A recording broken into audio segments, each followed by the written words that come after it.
ये रही एक और प्रेरणादायक कहानी जो सच्चे न्याय और सूर्यपुत्र शनिदेव की असीम कृपा पर आधारित है।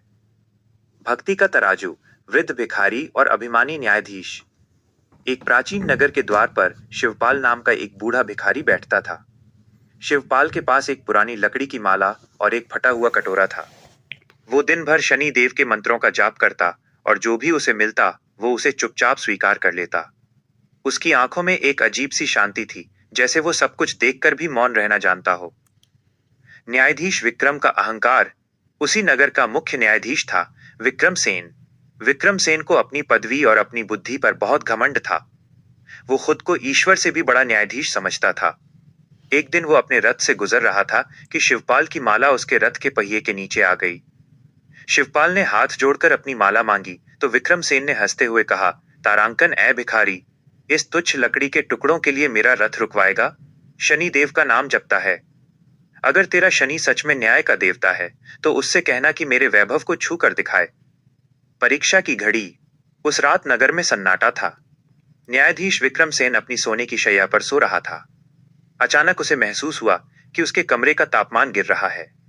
उसने आंखें खोली तो देखा कि उसके सामने एक विशाल काली छाया खड़ी है, जिसकी आंखों से नीली ज्वाला निकल रही थी। वह साक्षात शनिदेव थे।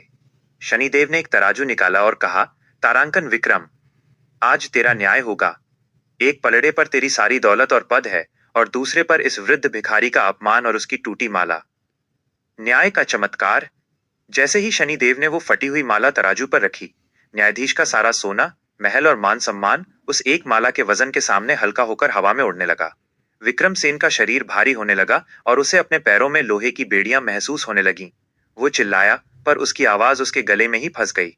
तभी खिड़की से रोशनी आई और उसने देखा कि वो भिखारी शिवपाल उसके सामने खड़ा था, लेकिन अब वो भिखारी नहीं, बल्कि एक दिव्य पुरुष की तरह चमक रहा था। अहंकार का अंत और क्षमा।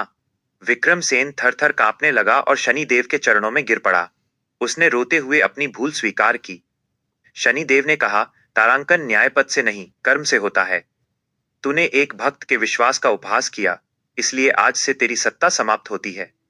अगले दिन विक्रम सेन के पास न महल था, न पद। उसने अपनी बाकी की जिंदगी उसी नगर द्वार पर शिवपाल के साथ शनिदेव की सेवा में बिताई। शिवपाल की वो टूटी माला नगर के मंदिर में स्थापित की गई, जो आज भी लोगों को याद दिलाती है कि समय से बड़ा कोई न्यायाधीश नहीं होता। सीख।